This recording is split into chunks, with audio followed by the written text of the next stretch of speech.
Good morning, everybody. And I get to still say good morning because we still got about 20 minutes before it is actually noon.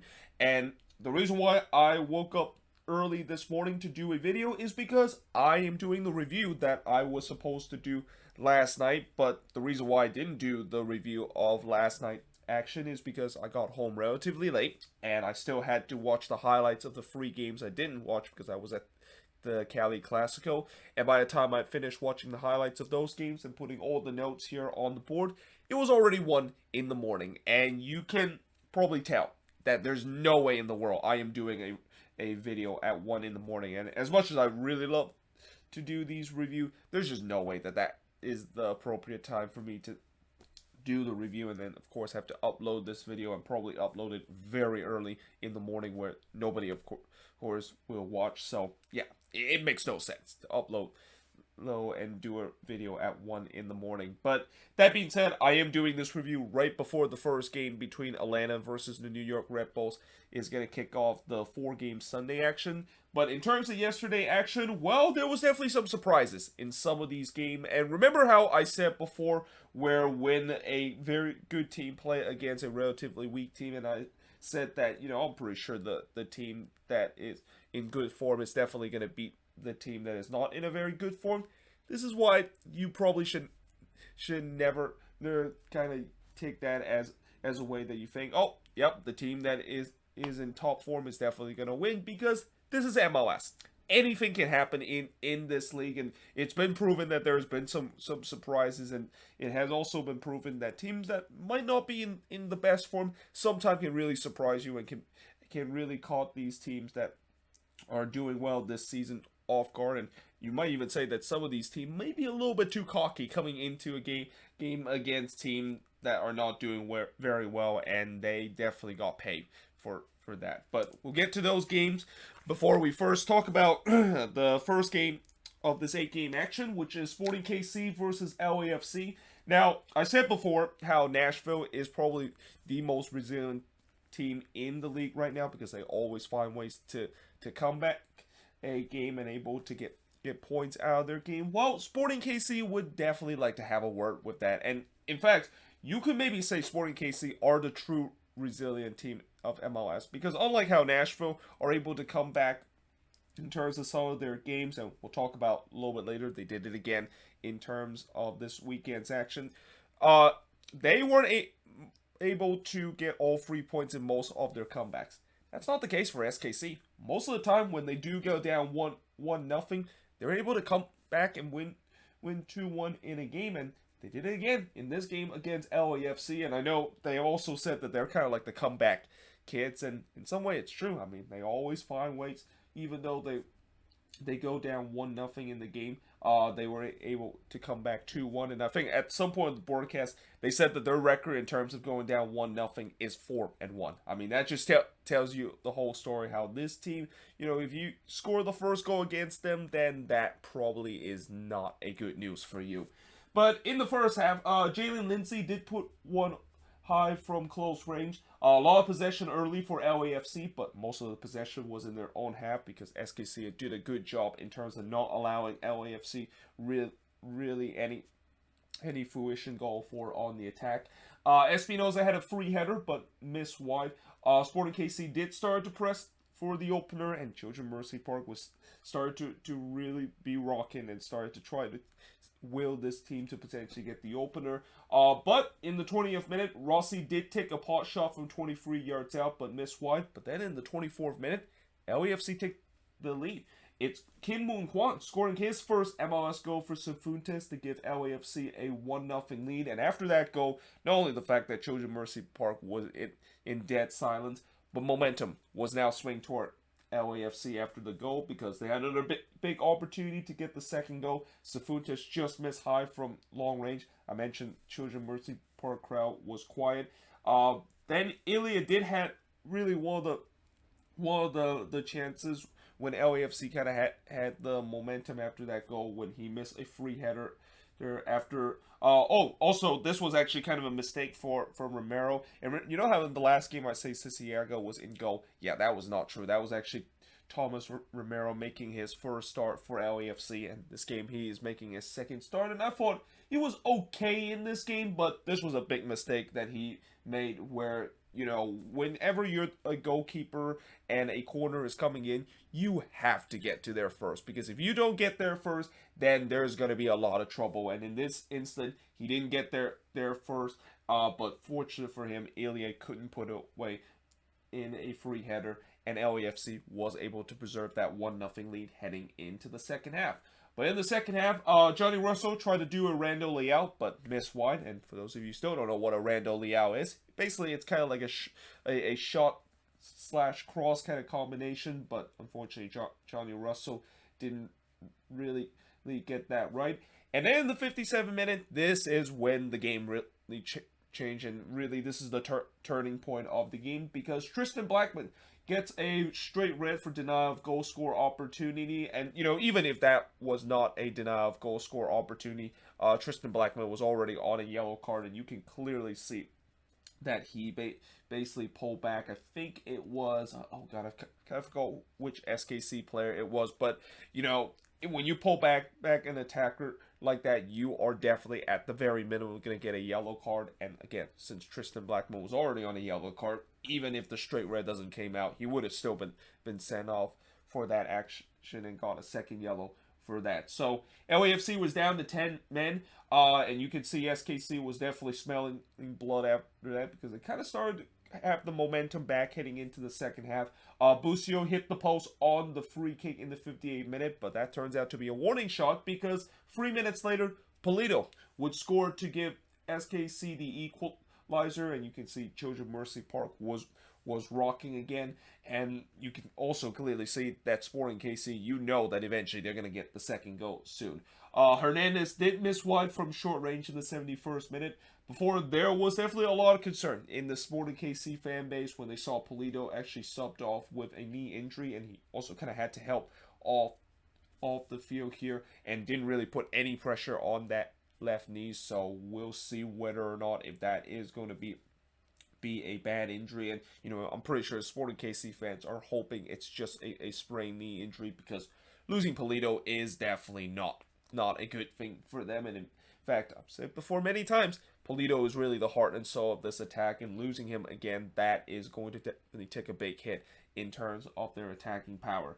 But in the 87th minute, or actually before that, Romero did rob Hernandez from point-blank ranges. You know, SKC thought that was the time where they got that second goal, but eventually they did get that second goal. And it's Daniel Shaarawy that scored from Hernandez and Busio to make it 2-1 in favor of SKC. Daniel Shaarawy is just red hot right now. Like, he is literally going back to his 2018 form when he scored 10 goals. And actually, he might even score more goals than he did in 2018, because around these 10 games, he's already at 7 goals. And he's actually third on the list right now in terms of the top goal scoring chart. But nevertheless, he is just a player that is definitely in form right now, and it's unsurprised that he ends up on the score sheet again and end up scoring the winning goal. But that being said, in the 3rd minute of stoppage time, LAFC actually had a big opportunity to get the equalizer, and Carlos Vela throughout this game was relatively quiet, but he had a big opportunity when he go through on goal, but unfortunately he missed wide from close range in the 3rd minute of stoppage time. And, you know, I thought SKC really got away with that, because 9 out of 10 times Vela does not miss that opportunity. But in the end, SKC hold on to a 2-1 lead, and the shots in this one, 15 shots compared to 6 that LAFC had. Both teams had 3 shots on goal, 10 shots off target for the 2 that LAFC had. 2 shots that was blocked for the 1 that LAFC had, and possession-wise, 57% possession compared to 43% possession that LAFC had in this game. And, you know, for Sporting KC, also known as the comeback hits, they did it again in terms of coming back from a 1-0 deficit to win 2-1. But for LAFC, this is now just going to continue the narrative of the fact that they just cannot able to beat these teams, that they are going to potentially make the playoffs. And this is also another game why I just don't think they're at that level in terms of being an MLS Cup contender. And unless if this squad does maybe make some signings in the summer transfer window to kind of improve, this squad is in no shape in terms of making a playoff contender. Heck, I would say this might be even a fringe playoff team with the way that they are looking right right now because they're just not playing well at all whenever they do have to face against these very tough teams. But now moving on, in terms of the next match, is Cincinnati. So I'm wearing my Cincinnati jersey because they got back-to-back wins, and I might be wrong about this, but I think this is the first time that Cincinnati actually got back-to-back wins, and I'm pretty sure this is the first time that Cincinnati got back-to-back wins on the road because, I don't remember in any cases Cincinnati actually have won that many games on the road. I might think that maybe they did win back-to-back games in their inaugural season, and by the way, this is the jersey from their inaugural season in 2019, which is a season that I'm pretty sure Cincinnati fans do not want to remember. Well, at least besides the first couple of games, but the rest of it, yeah, they want to kind of forget about it. But yeah, in this game, they of course were able to go on the road against TFC and win 2-0 in this one, and they got off to a good start. Alan Cruz scored from Atinga in the 4th minute after just a WTF giveaway from TFC, and this was very important for Cincinnati because we know this team does struggle to score goals, and the fact that they are able to really, this was kind of like their first chance of the game, and they were able to put the ball into the back net. That has to give a lot of relief to this Cincinnati team, and especially Jaap Stam, his squad, because this has been the problem that they've been struggling in the past couple of games, which is unable to put the ball into the back net and not showing that killer instinct. But Cincinnati, I thought they started well in the first 10 minutes. They could have made it 2-0 when Tanga mishit a shot that goes wide. Vermeer did rob Osorio from close range in the 17th minute, and after a slow start, TFC, as expected, were starting to wake up and started to show some pushback. As Cincinnati, of course, was taking the throw-in in the 25th minute, the TFC goal song was played during the TSN feed, and this is actually not the first time that they will play that gold song, as we'll talk about a little bit later. It seems like the intern at that TSN feed probably accidentally pressed that button twice. But in the 29th minute, there was a scramble in the box from the Cincinnati box as TFC was looking to try to eventually get the goal after FC Cincinnati did not really do a good job in terms of clearing it, but unfortunately that did not happen, and it does not lead to a goal for TFC. Mullins should have equalized here. I mean, he was through on goal, and he basically just missed an absolute sitter from about 2 yards out in the 22nd minute. Certainly one of the worst misses I have seen so far for this season, and I thought FC Cincinnati was very lucky that they're still up 1-0.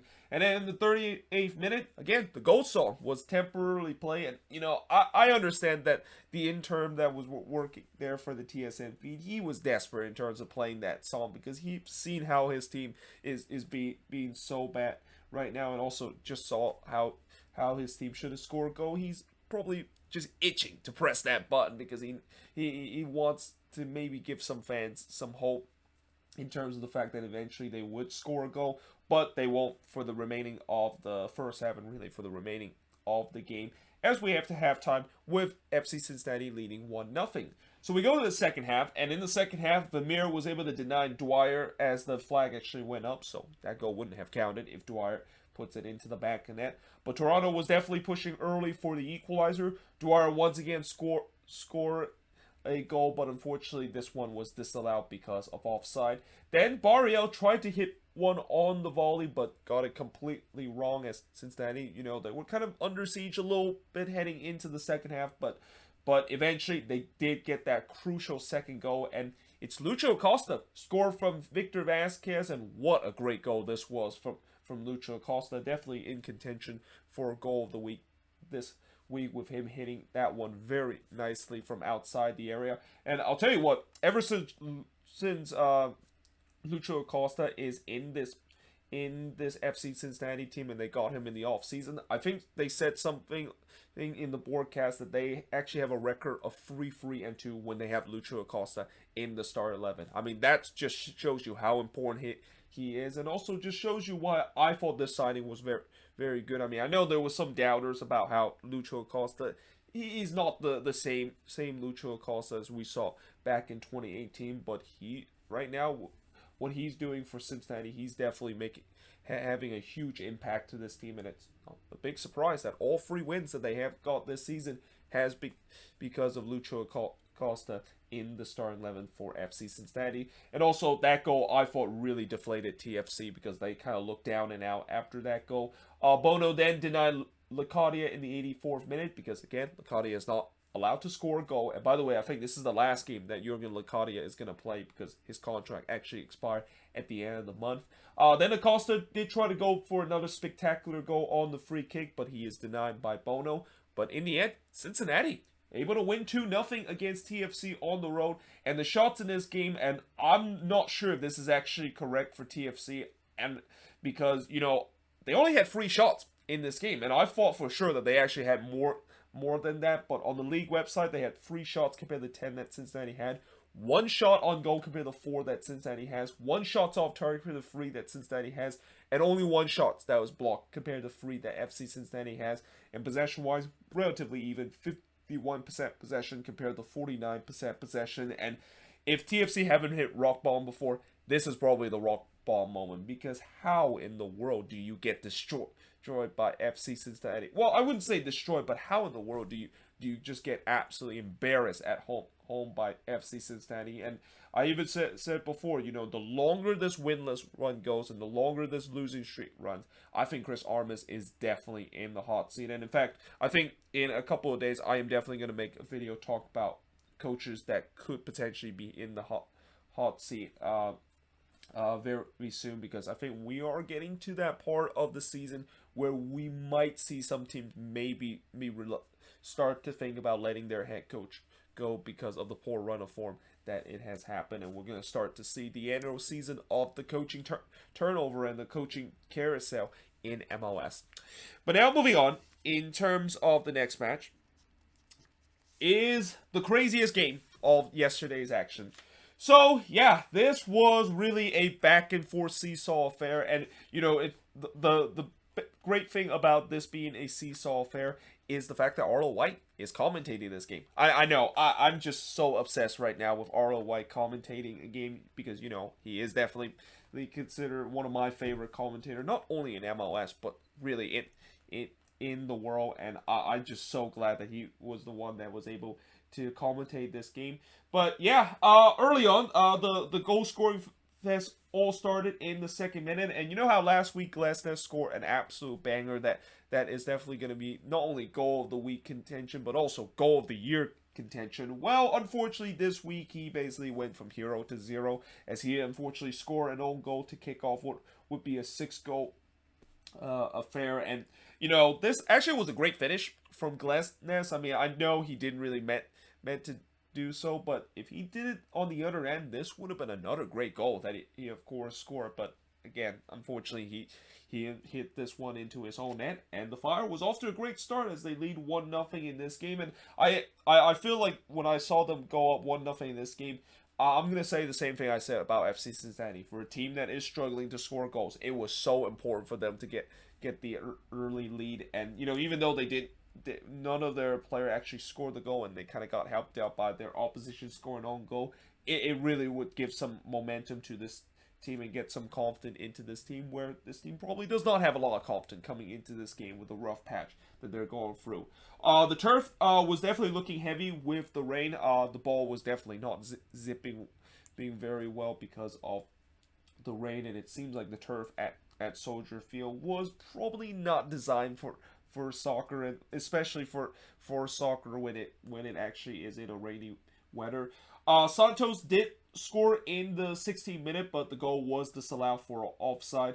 In the 17th minute, I kind of had a chuckle of what Arlo White just said, how one of the Union player is making his second appearance in the Premier League, and then he immediately realized, oh wait, the Premier League, I mean MLS. I mean, I'll give him a pass knowing the fact that he has commentating so many Premier League games for NBC, but you know, or so many games for NBC that he might have forgot that he was actually commentating a MLS game. But I think he'll get used to it as the more games that he of course is commentating for the Chicago Fire. But that was kind of funny, the fact that he of course course says that. But either way, as we continue the game, after Chicago kind of started off as the better team, Philly started to kind of take the momentum back toward them, and eventually they would get the equalizer. And it's Quinn Sullivan scoring his first MLS goal at a young age of 17 years old, and I think he's the youngest goal scorer so far for this season. And I know they show a footage of Jim Curran on the sidelines, and I know he wasn't really smiling, but I'm pretty sure deep inside him he was definitely smiling very happily, because that's another one of those young player coming out of this Union Academy that is doing well and contribute in terms of the goal scoring chart. And not only the fact that he contributed in the goal scoring chart, this would definitely be in contention for the goal of the week. Like, that was an overhead scissor kick. How many times you see a 17-year-old able to be ambitious like that and try a overhead scissor kick? Not a lot of them would have that confidence to do so, but Quinn Sullivan able to do it here, and boy did he hit that one perfectly to put it into the back of the net to tie the game up at 1 apiece. But then 9 minutes later, Santos did draw one high, as the Union clearly has the momentum, and they got the second goal right on the stroke of halftime. And it's Corey Burke scored from Glasnes to make it 2-1 in favor of the Union. So Glasnes kind of redeemed himself a little bit by getting on the assist chart. And the Union, as I said, they were definitely the better team, at least for the last 30 minutes of this first half, and rightfully so. They're up 2-1 heading into halftime against the Chicago Fire. But in the second half, the Union, they continue to be picked up where they left off, which is continue to be on the front foot. There was a shout for a penalty for the Union, as they feel like Beric handballed it. They did temporarily go to VAR to see whether or not if that's the case, but nothing is given after they check VAR. Then Madron delivered a free kick that actually almost caught out Blake. Like, that free kick was actually dipping, and it almost dipped in a way that it kind of caught off guard of Andre Blake and actually goes just under the bar and into the back of the net. But then in the 56th minute, Chicago would equalize, and it's Boris Sekulic scoring for Madron to make it 2-2 in this game, and this was poor marking for the Union. Like, they literally let Sekulic in an open spot. There was definitely some misassignment in that defensive set piece, because how in the world did they let Sekulic wide open like that? I do not know whatsoever. But nevertheless, Sekulic took advantage of that and puts it into the back and then to tie the game up at 2 apiece. The momentum was swing right back to the Fire after that goal. Herberts then puts wide from close range in the 60th minute before Chicago would retake the lead. And it's Pineda that scores from Madron to make it 3-2 in the Fire. And even though there wasn't a lot of fans at Soldier Field in this game, you just kind of feel like it was rocking in this, because they were definitely excited the fact that their team is back in front. And maybe, just maybe, this could be the second win of the season for the Chicago Fire. But Shuttleworth did deny Shabilko in the 73rd minute, as the Union were looking to try to hit back. Frankowski's shot was clear off the line in the 77th minute. Before in the 79th minute, the Union would equalize, and unfortunately, for the Fire, they, just like the Union, how the Union kind of helped them out early in the game by scoring an own goal.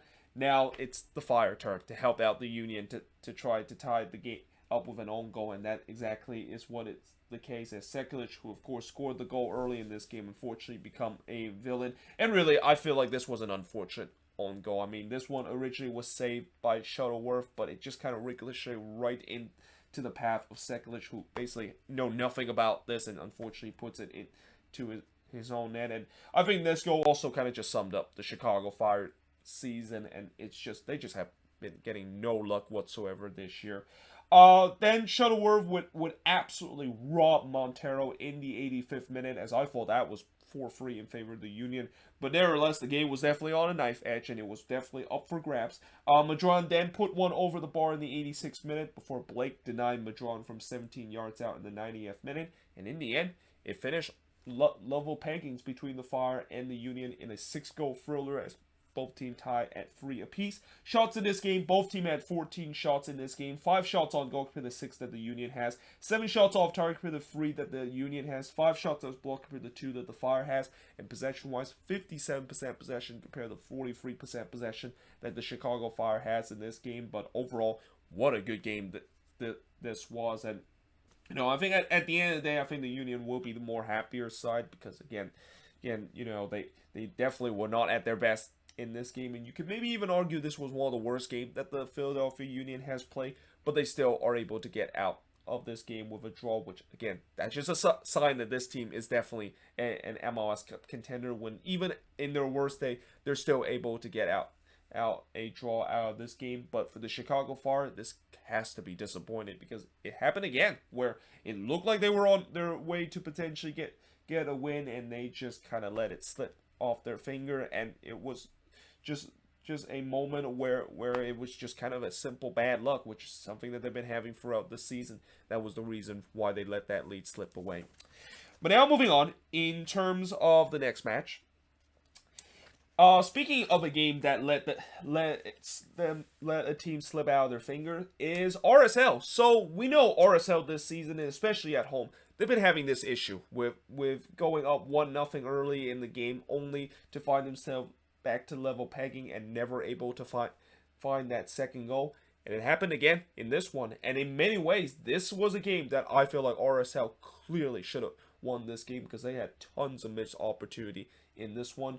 But in the first half, Toya low-driven shot went right to Marco Maric. RSL, I thought, started well on the front foot, and they actually got the game opening goal in the 10th minute when Justin Glad scored from Rusnak to give RSL a 1-0 lead. Then they tried to make it 2-0 when Rubio Rubin went around the goalkeeper but couldn't put that one into the empty net. Krylak unfortunately got victimized by the post with a shot that he's taken, but I thought RSL was definitely looking to get that second goal soon, and I thought maybe they were going to get it sooner or later. But Toya in the 27th minute hits a short range shot that unfortunately goes high. Before Houston finally had their first opportunity in the 30th minute when Memo Rodriguez missed high on a low driven shot. But then in the 38th minute, Maric was able to rob Krylak, who had a free header there. And I think part of the reason why RSL wasn't able to win this game is also Marco Maric was just looking like an absolute god in this game. I mean, he was definitely stood on his head once again, making some big save. And Marco Maric is another goalkeeper that I think is one of the most underrated goalkeeper in the league, and a goalkeeper you don't necessarily think he is a very, very good goalkeeper, but when you actually see him play and you see a lot of Houston games, you can start to feel like why Marco Maric is actually better than what people gave him credit to. And once again, he comes up big in this game, making some big save and keep his team in this game as long as possible. Before Chang in the 43rd minute hits it wide, and I thought, this could be 2 or 3-0 if RSL is more clinical. And I also could have put this 1-0 lead that RSL is going to have is probably not going to hold on, because I've seen this story before where they were up 1-0 in a game and they weren't able to take their opportunity, and it's going to come back to haunt them. And it did, because as we head to halftime with RSL leading 1-0, in the second half, just 6 minutes into the second half, Urruti scores from Pasher and Corona to make it 1-1 in favor, or to tie the game up at 1-1 for the Dynamo. And what a goal this was from Maxi Urruti, who is, again, one of the more informed striker in the league right now. That's his 6 goals right now this season. And, as I said, those missed chances that RSL that they had early in this game immediately halt them back heading into the second half. But they did try to get the lead back 9 minutes later when Krylak had another free header, but unfortunately he missed wide. Then Maric would rob Krylak again, this time once again from the header. RSL was pushing to try to get the lead back. But in the 85th minute, Lassiter actually had a chance to steal all 3 points for the Dynamo, as he actually went through on goal, but unfortunately he didn't have the composure to put that one on target.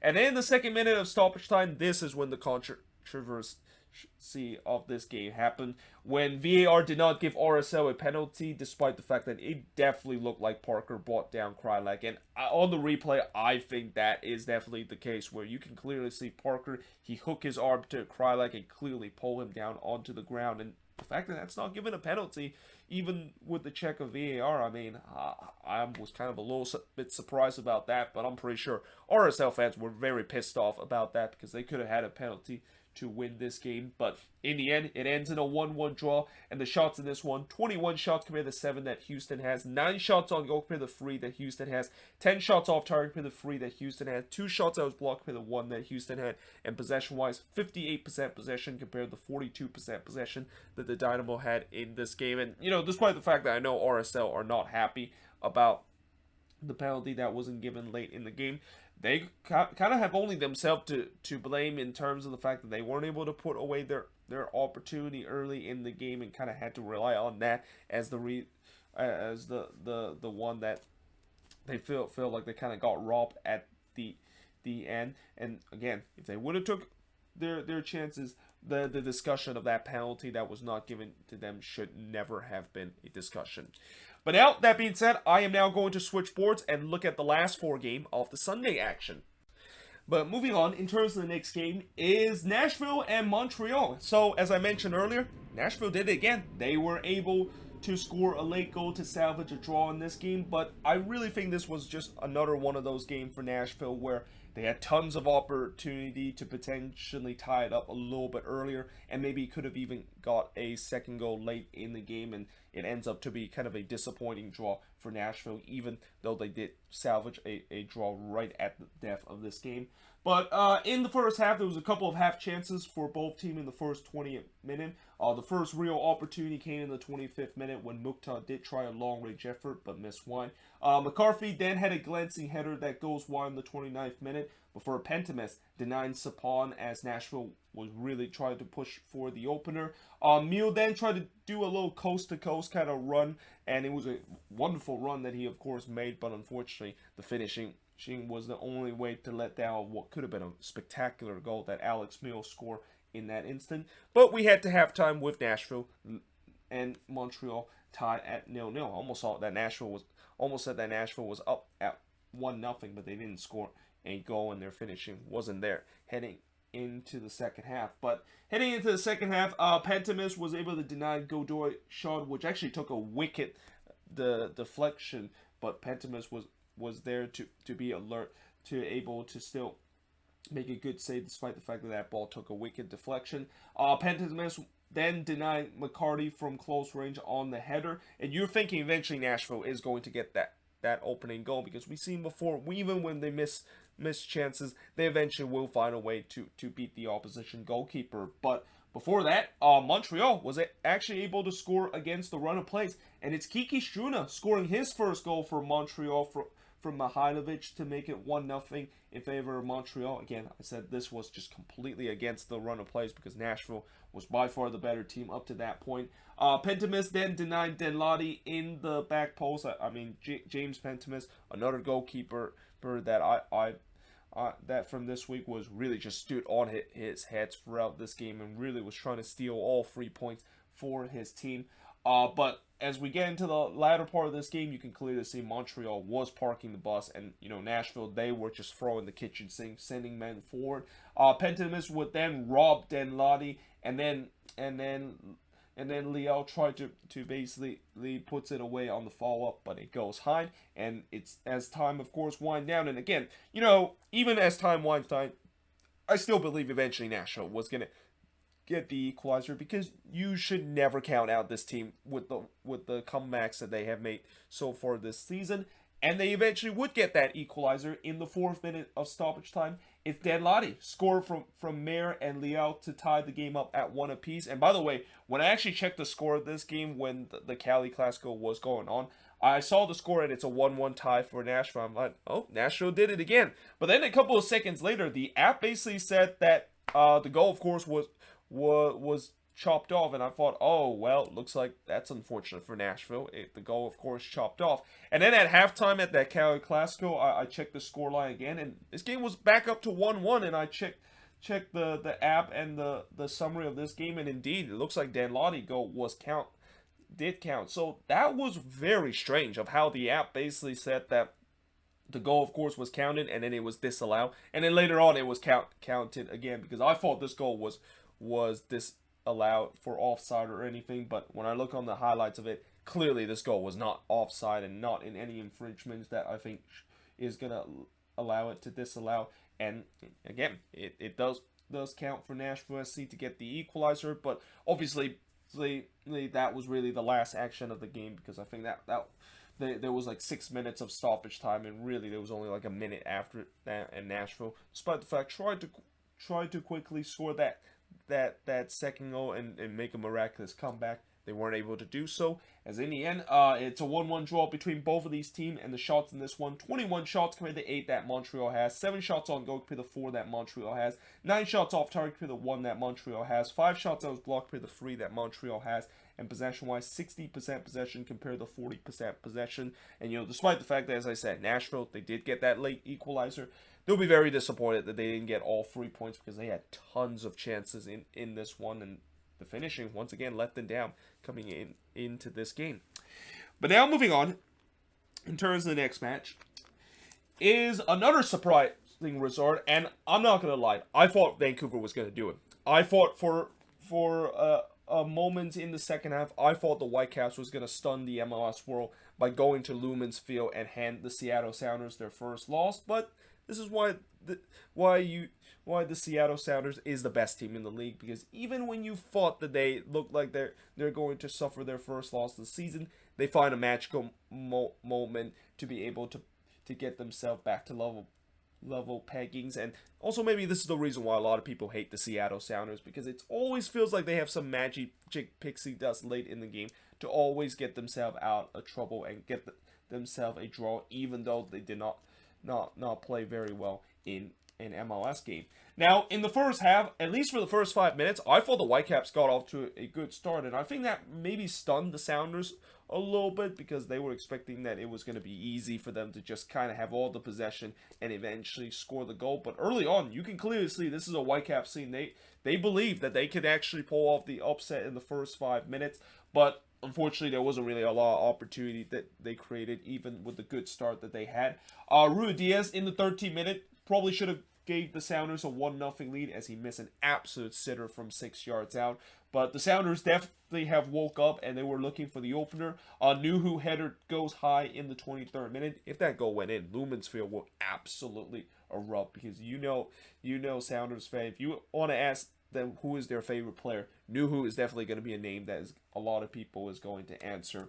But then 37th minute, Alexandre then had a free header, but unfortunately missed high, and I thought that was a big missed opportunity for the Whitecaps. And in a game like this for the Whitecaps, they have to take advantage of whatever opportunity that they're given, and I just kind of fear that with an opportunity like that they miss, it's definitely going to come back to haunt them.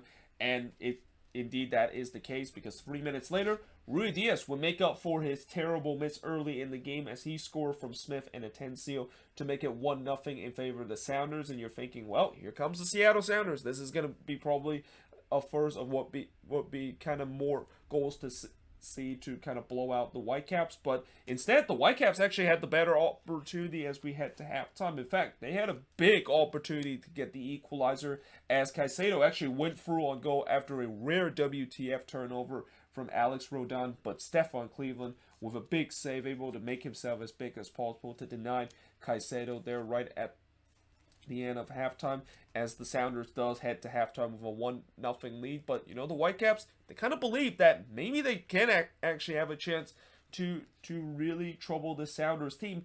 And then in the second half, 3 minutes into it, they got the equalizer.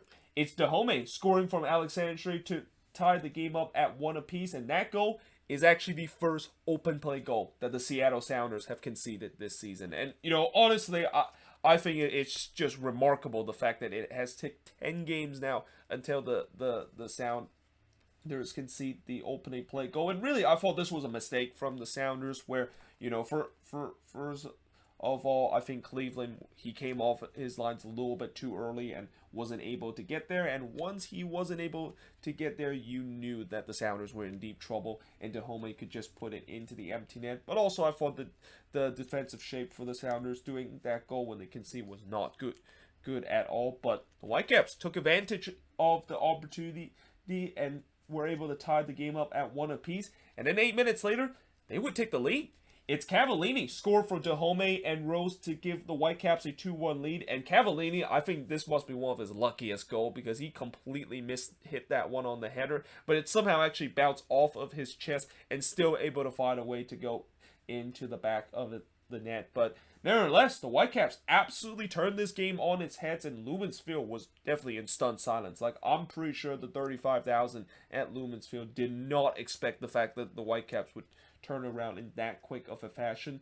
But they started to get rowdy again in the 58th minute when Rodon did have a chance to tie it immediately, but missed wide from close range. Before Crepeau would rob Ruidíaz in the 64th minute, the Sounders was pressing for an equalizer, and they would get it in the 71st minute because, you knew eventually the Sounders was going to find some magic pixie dust or an amazing goals to tie the game up, and that's exactly what this was from Jimmy Medranda as he scored from Montreal, an absolute thunder of a goal that he scored to tie the game up at 2 apiece for the Sounders. Then Montero did have a chance to hits it in to give the Sounders the lead, but unfortunately he missed that one high. Medranda did try a similar shot just 7 minutes later that he of course got the equalizer for the Sounders, but unfortunately this time it drills wide. I basically said Seattle can smell blood, and you can definitely tell that they definitely want the lead back. Ruidíaz volleys one that just goes a little bit high and wide in the 88th minute before Montero had a big opportunity on a free header, but unfortunately he missed one.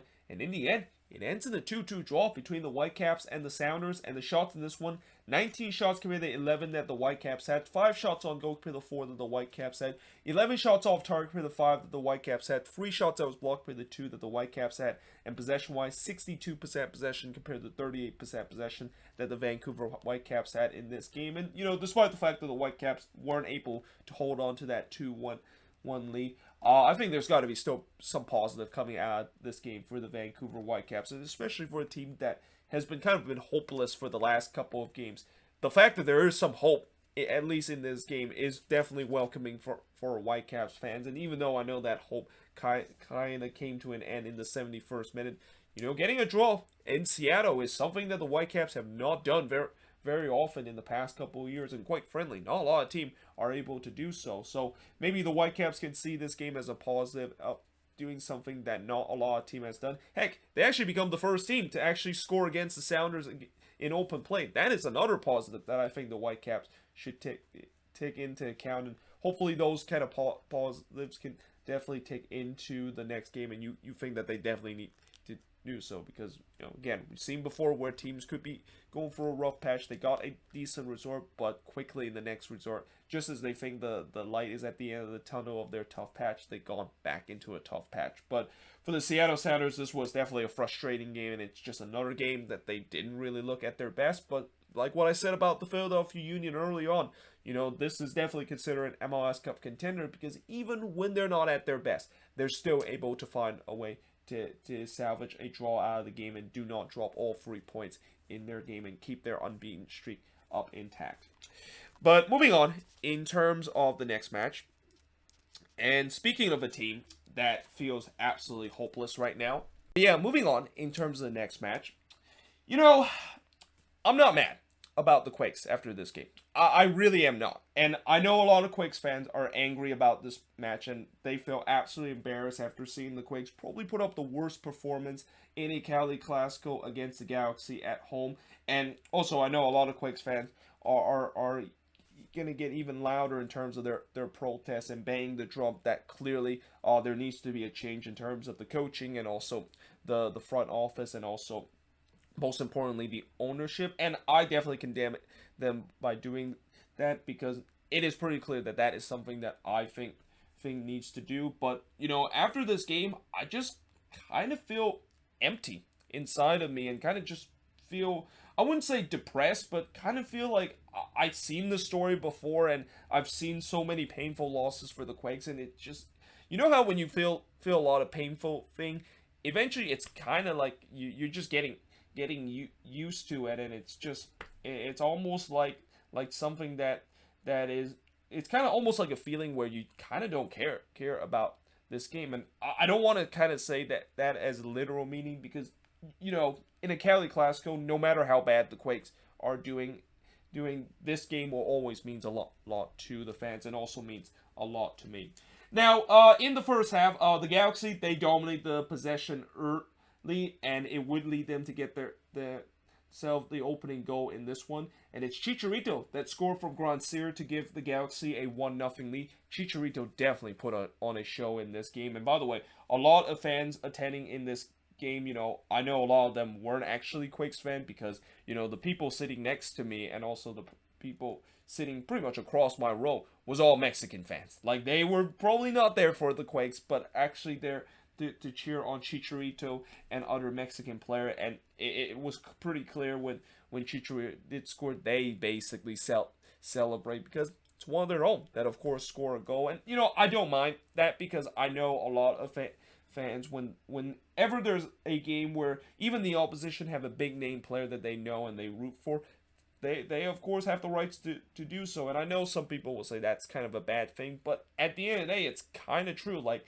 how when Zlatan went to the Galaxy, and you see how every time when the Galaxy play against an opposition on an away day, you see the fans always, or you see the stands always gets packed, and the fans always are there to just see Zlatan. And I just think that there's no problem with that, because he's a big name player, and it's just it gets hard to try to root for a guy that very well and is considered the greatest player in the world. I mean, I guarantee if Messi does come to MLS, and those rumors of him potentially coming to Inter Miami in the future is actually true, I can guarantee you that anytime when Inter Miami play on a road game, the stands is going to be completely packed, because why would no one want to go to a game to see arguably the best player in the world, and really the best player in these past 20 years in person? So yeah, I don't shame those people that maybe are not there to see the Quakes, but more there to actually see Chicharito. But speaking of which, Chicharito, I thought he could have scored his second goal in the 13th minute, but he missed an absolute sitter from 12 yards out. I already started to see the heads was dropping for the Quakes, because again, this was a team that is in low confidence, and I really think the last thing the Quakes need to do in this game is to concede an early goal, because to concede that early goal, it just feels like this team has that feeling of, oh, here we go again. This is gonna feel like it's just not our day whatsoever. In the 21st minute, Jackson Yu did hit it wide from 12 yards out, but I thought, that was really the only good opportunity the Quakes had, because their attack was too predictable and also very slow going forward. Grandsir then missed a sitter from 10 yards out in the 30th minute, as the Galaxy could have easily been 2-0 up in that game, before Jackson Yu did put a shot wide from close range as we head to halftime. And really the only positive coming out of halftime, and I even said this during my vlog, is that at least it's still only at 1-0, because the Galaxy could have been easily 2 or 3-0 up in this game. Now, in the second half, Wando, he kind of forgot that he was playing for the Quakes in this game, because this was a ball that was coming in, and usually when Wando gets in a good spot, you would expect him to just kind of tap this one in, but I don't know what Wando is doing here, where he basically kind of had his back toward goal, and he kind of almost act like a defender and just kind of clear that one off the line. I mean, this team is not doing well when Wando is missing those sitters that he usually puts away, and then just 2 minutes later, Chofis would hit the post off of a deflection. And this season I've also seen many times before, you think the Quakes might have a chance to get an equalizer or take the lead, and then on the other end the opposition would immediately score against them, and that's what happened again here in this instant, where right when Chofis hit the post in the 49th minute, on the other end Chicharito would score his second goal from Cabrero to make it 2-0 in favor of the Galaxy. I mean, that was just an absolute backbreaker kind of goal, and I knew when that goal, of course, went in, it was game, set, and match. Like, I knew the Quakes were not coming back from this, because I've seen this story before, where they have a big opportunity to tie the game up on one end, and then on the other end, they immediately concede, and the heads once again continue to drop. Now, Chofis did score in the 57th minute. It looks like it was game on again, but the goal was disallowed for offside. And then, of course, the name-redacted homophobic chant started to ring out after Jonathan Bond was booked after time wasting. This actually won't be the only time that name-redacted homophobic chant was actually ring out throughout the crowd, and I think the Quakes are once again going to be in trouble and have to maybe release a statement reminding fans that you cannot use that homophobic chant again, even if you're frustrated, or even though if you're frustrated with your team's performance. But in the 63rd minute, Mark Sinkowski did deny Cabrera from close range before Chicharito did go for a hat trick. I mean, if he'd gone for the hat trick, that stadium at PayPal Park would just absolutely erupt. But unfortunately, he puts this one from he puts this one wide from long range. Before, in the 71st minute, it would be 3-0 in favor of the Galaxy. And, you know, when this own goal that was scored from Youngworth, I actually didn't even get mad whatsoever. In some way, inside me, I was kind of laughing at this. I mean, I didn't laugh in person because that would kind of feel a little bit embarrassing to do so. But inside of me, I was kind of laughing at this because, honestly, this goal that Youngworth can see and this mistake that the Quakes had just kind of summarized the Quakes. First of all, I mean, when the ball was coming in, I feel like Mark Sinkowski clearly needs to get to there first. But then Youngworth had a chance to redeem a mistake that Mark Sinkowski made, and he just completely whiffs that clearance, and it goes into the back of the net. Like, that is probably the most Quakes way to concede an own goal I've ever seen. And, you know, as I said, the game was kind of game, set, and match, but this goal really just kind of put the final nail in the coffin to make it 3-0 for the Galaxy. Wando then dragged one wide from long range in the 75th minute. Fans started to head to the exit, and there was also a couple of fights that broke out in the concourse. I believe the Ultras actually had to left early because there was a member of the Galaxy supporter group, the Angel City Brigade, actually instigated an incident, and you know, I've also heard the security didn't really do a good job in terms of that. So yeah, that's another thing that, you know, besides the embarrassment that the Quakes suffered, I think the security team at PayPal Park probably are going to be a little bit embarrassed that they did not handle this situation well. Now, in the 81st minute, or in the 79th minute first, Araujo, I don't know why I said Araujo, hit the side netting from close range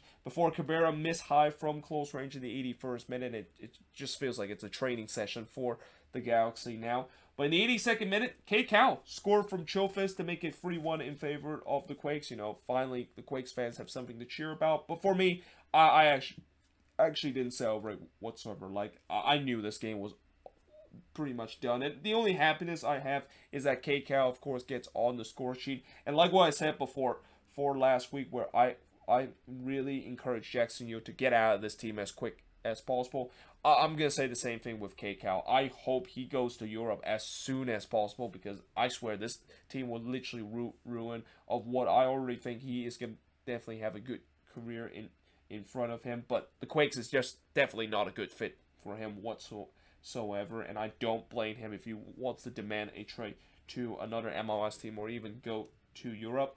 You know, the Quakes did start to bring some attacking sub after that. You know, I kind of laugh inside of me too, because it's like, oh, it's nice that you're still trying even though things are not looking well. Salinas then tried to curl one in but missed high in the 88th minute. And in the end, the Galaxy, of course, were able to win 3-1 in this one. And the shots in this one, 13 shots for both of these teams, 3 shots on goal for both of these teams, 7 shots off target for the 6 that the Galaxy had, 3 shots that was blocked for the 4 that the Galaxy had, and possession-wise, 63% possession compared to 37% possession that the Galaxy had in this game. And again, you know, I just don't feel angry about this game at all, and just don't feel angry anytime when the Quakes lose, because anytime when you've seen this before so many times, there's really no need to be angry whatsoever. This is just a reality for the Quakes, and really the only way to snap out of this reality of hopelessness is something's got to change in terms of the front office and in terms of maybe the coaching and or even in the ownership. But something tells me probably that's not going to be the case, and that's what's just so frustrating about supporting this team, is that they just, it almost feels like they don't care about how this team performing. At the end of the day, the only thing they care is that at least they're still generating revenue into this team.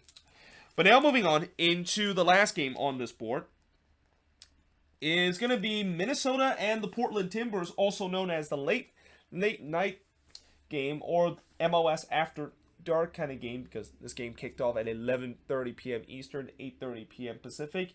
And in the end, it's Minnesota, the one that is able to win this late night edition of MLS action. And, you know, this game did kind of make me feel a little bit better after watching this one between the Quakes and the Galaxy. And I'm also not going to lie, I didn't think the Loons were going to hold on in this game. Like, I thought that eventually the Timbers were going to score. In fact, in the second half, I was expecting that the Timbers were eventually going to get that equalizer, and it just never came. Like, they had a ton of chances to get that tying goal in the second half, but finishing was just not there, and it just also kind of felt like it was just one of those days where they just do not have their shooting boots on in this one.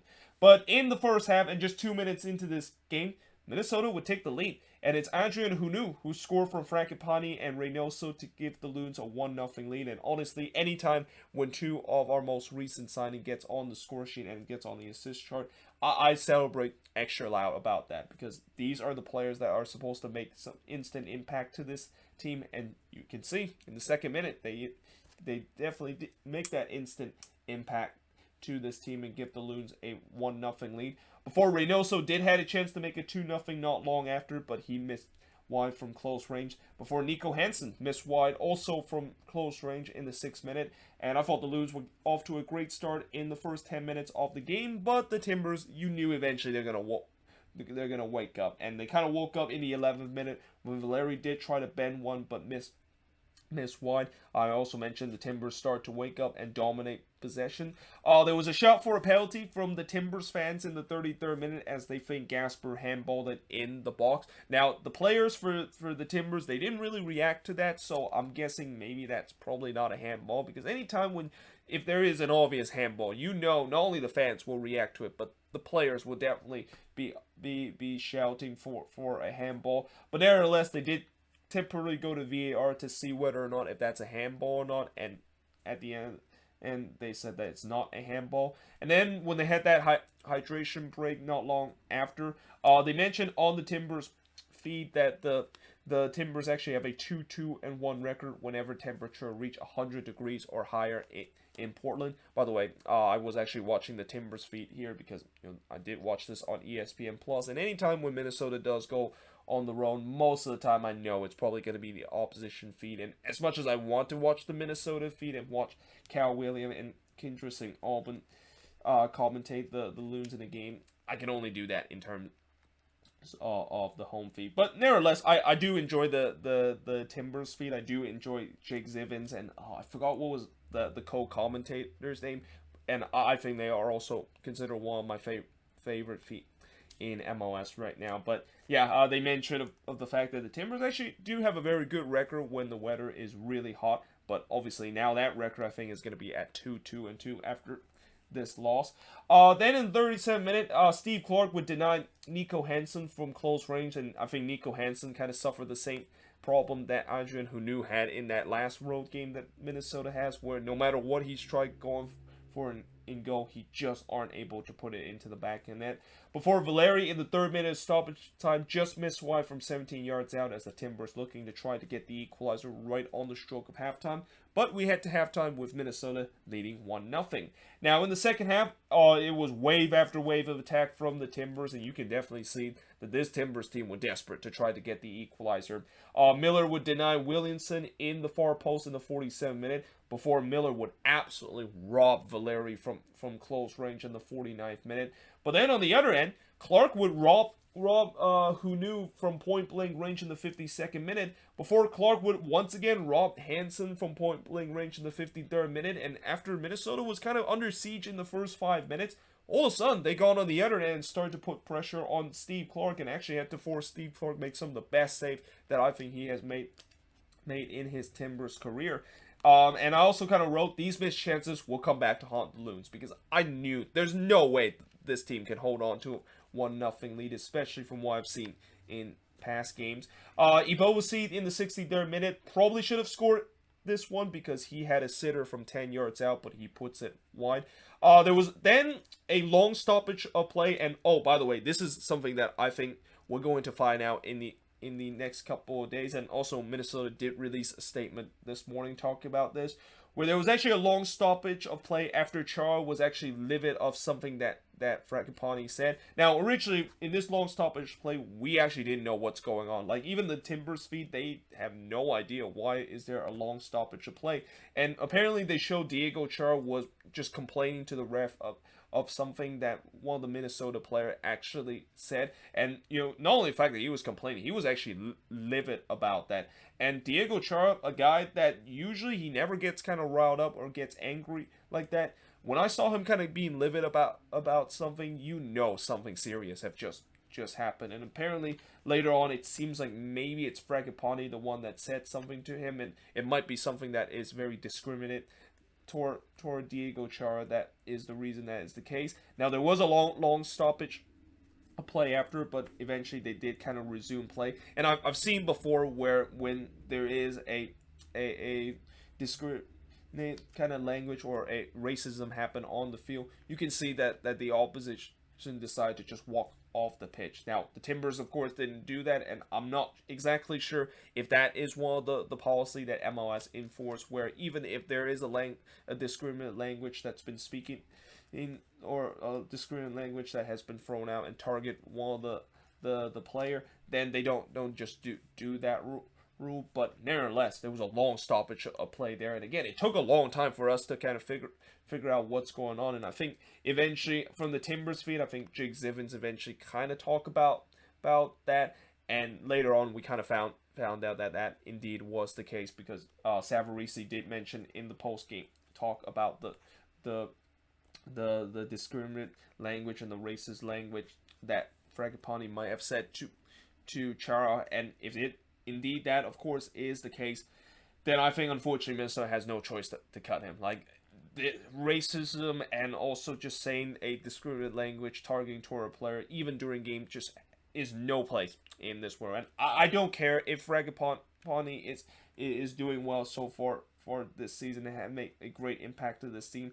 If Minnesota want to be kind of an organization where they say no to racism, and I think Minnesota has done a great job in terms of that, and I argue they probably have done a better job than any other team right now in the league in terms of combating racism, and also have been repeatedly promoting their openness in terms of the LGBT, and also the LGBT kind of community. If they actually stick to what they said, then I think they just have no choice to cut Fragapane, even though I know Fragapane is a very important player to this team. But we shall see whether or not if that is going to case, and I think MLS is going to continue to investigate in this instant to see whether or not if this, of course, was the case. But in the 69th minute, Adrian Hunou did try to do a Patrick Schick, but unfortunately he got it all wrong. For those of you that don't know what that reference to, that's a reference to that game between Czech Republic versus Scotland in the Euros, where Patrick Schick basically score an absolute amazing goal, and probably the goal of the tournament in the Euros, where he basically chipped the Scottish goalkeeper and puts it into the back. And then Hunou was trying to reenact that, but unfortunately he got that one all wrong. Then Chara, obviously he's still upset about what just happened a couple of minutes ago. He definitely did try to retribute a little bit on what Fragapane said, and he actually got a yellow card for that. And I feel like that was just wrong. Like, you just got allegedly racially abused, and now you, of course, got a yellow card for that. And I know it's retribution, and maybe the referee kind of warns him that, but I feel like that just feels wrong. The fact that he might have just allegedly got racially abused, and now he's gonna get a yellow card for that. Now, or he got a yellow card a little bit later because of retribution. But then in the 80th minute, Tuiluma then missed wide from a header. And I also kind of wrote, is this one of those days for the Timbers where they're not going to score a goal? And in some way I kind of helped out the Timbers by writing that, because any time when I write that, usually the opposition will say, no, it's not one of our days. We're going to eventually score the equalizer. Bravo then had a curler that actually struck the post. So again, almost that statement I instantly write was on cue of the Timbers eventually getting the equalizer. The Timbers army was definitely in full voice trying to will the ball into the goal, and I think Jake Zivins even said said that at one point, where the Timbers Army was trying their best to cheer up their team and trying to will that ball into the goal. Darren Espira then missed one in the 89th minute on a curler, and I thought the Loons are just holding on for dear life. Like, this is just one of those games where they're just hoping they can get out of it with a 1-0 lead.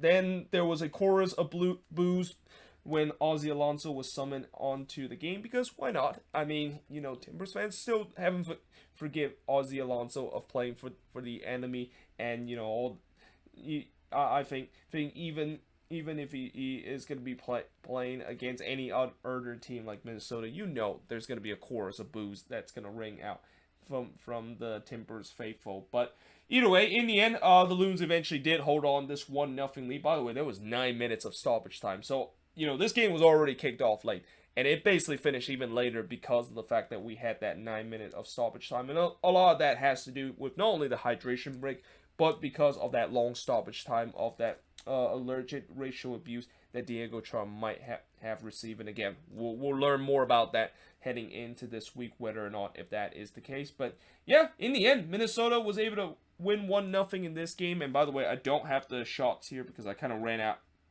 of Rome when I was putting the notes for these games, but I'll look at it right now. So the shots in this game, it's gonna have to load up.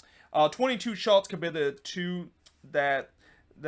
22 shots compared to 12 that Minnesota has. 2 shots on goal compared to 5 that Minnesota has. Let's see, shots off target. 4 shots off target to 14 that the Timbers had. 6 shots that was blocked by the 3 that the Loons has in this game. And possession-wise, it is 45% possession compared to 54% possession that the Timbers had in this game. And, you know, for the Portland Timbers, it's just one of those games where their finishing was just not there. And, you know, every team is going to have those kind of game. And, you know, they're just going to have to move on in terms of their next game, which isn't actually going to come that late, because they have a game very soon against Austin FC on Thursday.